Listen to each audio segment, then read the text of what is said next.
Tyson finally went to the body in that last exchange. How was he punching? Was it hurting him? He punches like a meal kick. Any questions? Shake hands. Good luck. Bruno looking totally unintimidated. And they're both halfway towards each other as the bell sounds. Mike didn't plan on sticking around that night. Just 15 seconds in, he dropped Bruno with a vicious shot. Bruno down after a right hand. It is scored as a knockdown. Business as usual. Frank scrambled back up and tried anything to survive, even threw shots to the back of the head, which cost him a point. History, 55 seconds. I kind of figured this would be somewhat of a street fight. It's not really boxing right here. Mike Tyson is traditionally doing what he does in the past. He's done in the past, rather. Go inside. Bruno's trying to make him respect him. A lot of rabbit shots thrown. Back of the head punch thrown by Frank Bruno. Richard Steele warning Bruno not to hold Tyson at the back of the head. Mike seems oblivious to the right hands from Bruno. He just wants to get in and throw.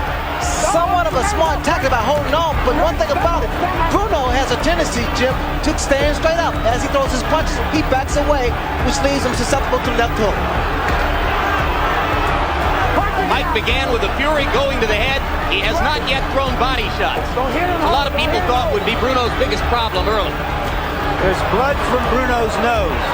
Come on, let him go, Frank.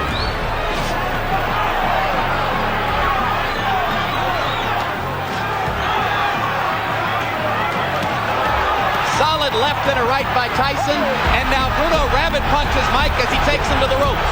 And again, it's a smart tactic by Frank Bruno. You know what's happening? Because Mike hasn't fought in a while, Mike is getting a little anxious now. He's trying to throw little shots, and referee Steele is trying to, well, he's giving a warning. And Bruno's getting a useful breather here as Richard But then, out of nowhere, Bruno landed a clean left hook. Tyson's knees buckled. Big Frank froze like he couldn't believe what just happened.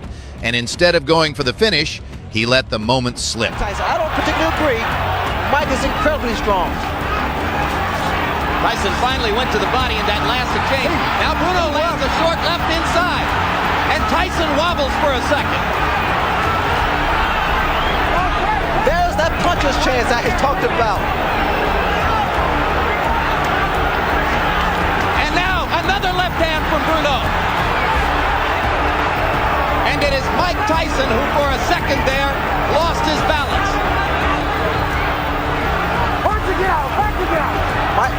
Mike was really rocked by that shot by Frank Bruno.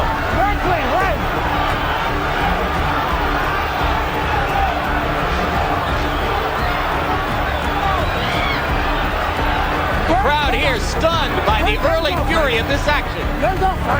Bruno is going to make it out of the first round, and so for that matter does Tyson. One man down.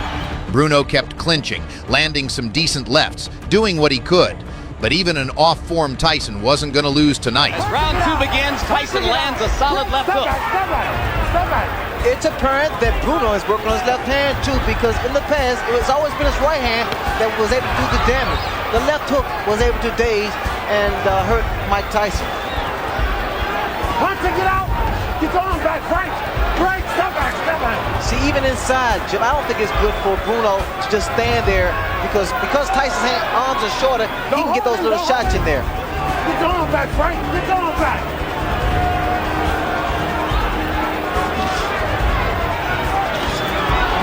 Left hand to the body by Bruno, and Tyson wailed back, but missed. Bruno needs a jab out there to keep Tyson off balance.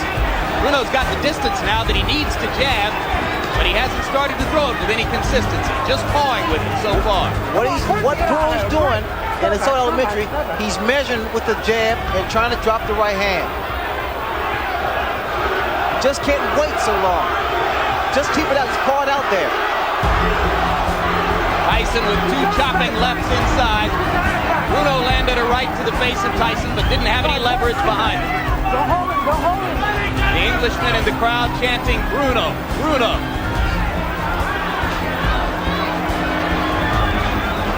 Punch it out, punch it out. There we go. Bruno here trying to outmuscle Mike Tyson like he stated earlier. Watch it get out, watch it get out. And certainly Tyson exercising more caution, perhaps with the memory of that short left hook. Caution and respect. Mike trying to drop that right hand in on there. Watch it get out. Trying to load it up, which he might be able to do against a fighter as slow and mechanical as Bruno. Well, it's apparent that Bruno's been doing some homework. Look at him. The left hook, he turned it into an uppercut. And there's an uppercut from Tyson. But Frank Bruno has shown us some monumental improvement with the left hand since his last appearance on HBO against Tim Witherspoon. I would like, if I was in Tyson's corner, I would like to see some body shots because Bruno is a tall guy. The body shots will do some damage. Bring those hands down. Come on, work it get out. Mike fanned the air mightily with the left hook. There you go. There's another short left inside by Bruno. He is astonishingly effective with it. Right hand by Tyson landed flush on the jaw. Bruno in trouble again.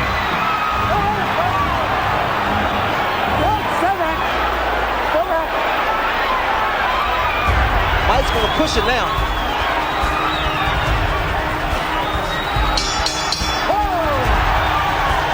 Another good tough round. Steele had to pull them apart. Watch it get out there. Watch it get out. Don't hold him, Bruno. Don't hold him. Tyson going to the body. Exactly. This way he can bring some hands down, slow down the movement of Frank Bruno. And Bruno continues to win respect inside, particularly with the left. You're holding, Frank. You're holding. Punch it get out there. Let's go. Come on, punch this side to get out. Punch it get out. Mike Tyson, I recall, throws a bolo shot with the same hand. And I wait for that same shot to the body, to the head. All right, Bert, come on, come on, come on. Tyson is not jabbing to get in as he did in his recent bouts.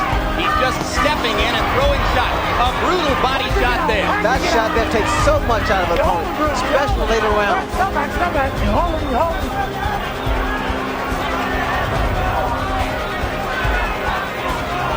Mike appears to, he wants now to bob and weave and get in as opposed to using his left jab. Come on, let's go. Work it out. Work it out. Bert, stop back, stop back.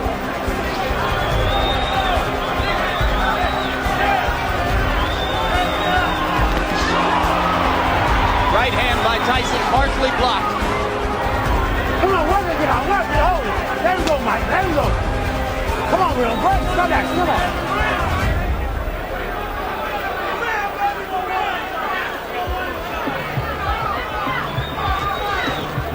Come on, punch it out. Don't hold him, Frank. Some English observers said Bruno didn't know how to clinch and hold inside, but he's done a reasonable job of it so far. Jim, to prepare him for this kind of fight for the last year, they've had Bruno wrestling in mid-ring with the strongest man in Great Britain for this exact kind of fight. Now, I think it paid off because it gave him a sense of knowing how to tie his man up. It's very unorthodox, but it's work. Come on, work it, get out. Let him go, Frank. You're holding, you're holding. All right, Bert, step back, Mike. The most successful fighters against Tyson have been those who've been able to hold him and throw his rhythm off. All right, Bert, step back. Mike is getting a lot of shots off here, but only one or two at a time, not in big bunches. Bruno chopping away with the right hand, not doing much damage, but making Tyson aware that he's willing to fight back. This has been a highly creditable effort so far by a Frank Bruno who could easily have been gone in round one. Go hold it, go hold it. Some body shots by Frank Bruno. Come on, work it, get out there. Work it, get out. Right. A left hand after the bell by Tyson, and Snowell, who does most of the talking, to the fighter. Tyson now is told to use the jab as opposed to just walking in, and he's doing just that. He's not going to have to for too long if he lands another right hand like the one he just landed moments ago. But Bruno seems to be okay.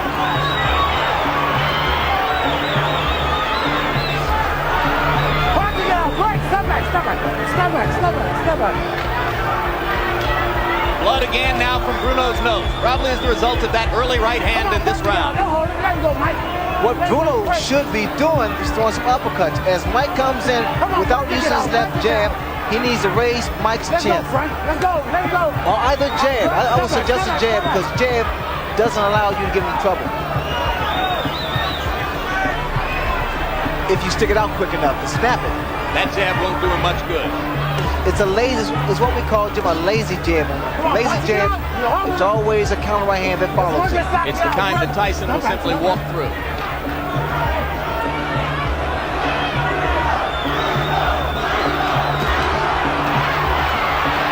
Left hook got just behind the glove of Bruno.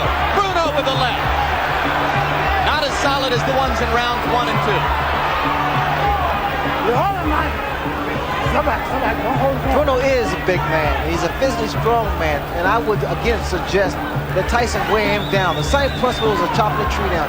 You gotta kill the foundation. Step back. Step back.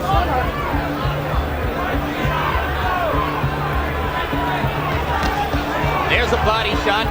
That's what you mean by chopping the man down. And you see now Mike is starting to get off a body attack. Get your arms back, Frank.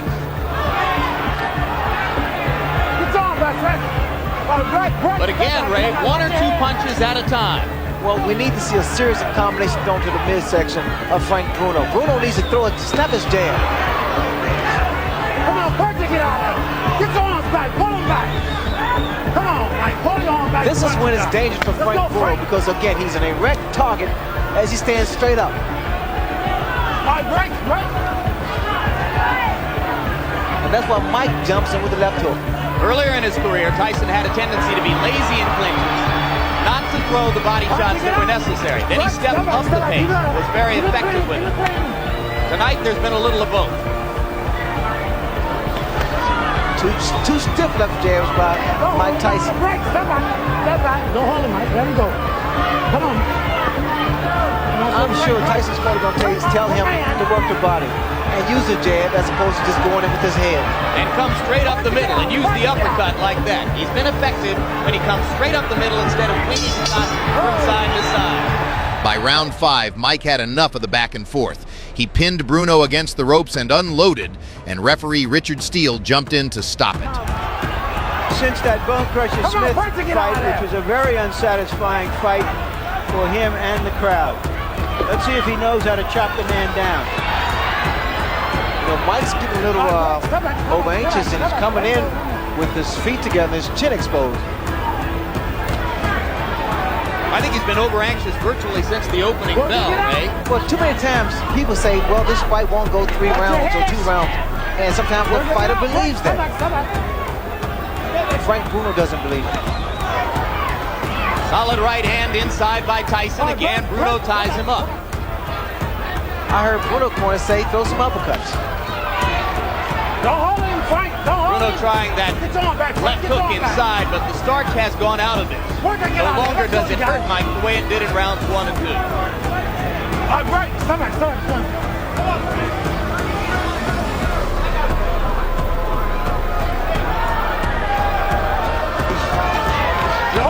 You're holding, Frank. Frank, stop back. Last warning.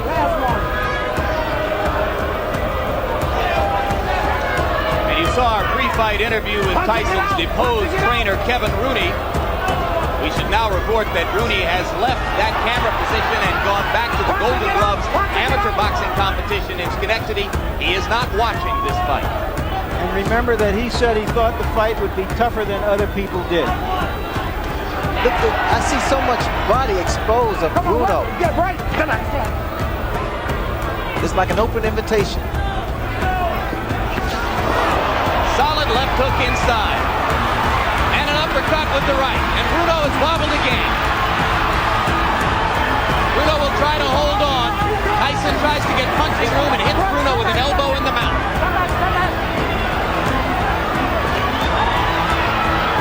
Uppercut, right hand. Bruno's in serious trouble.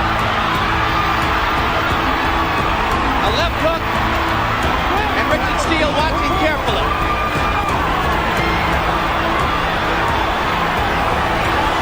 Only guts keeping Bruno up at this moment. There's blood trickling from his nose and his mouth. Tyson really doing damage with the uppercuts.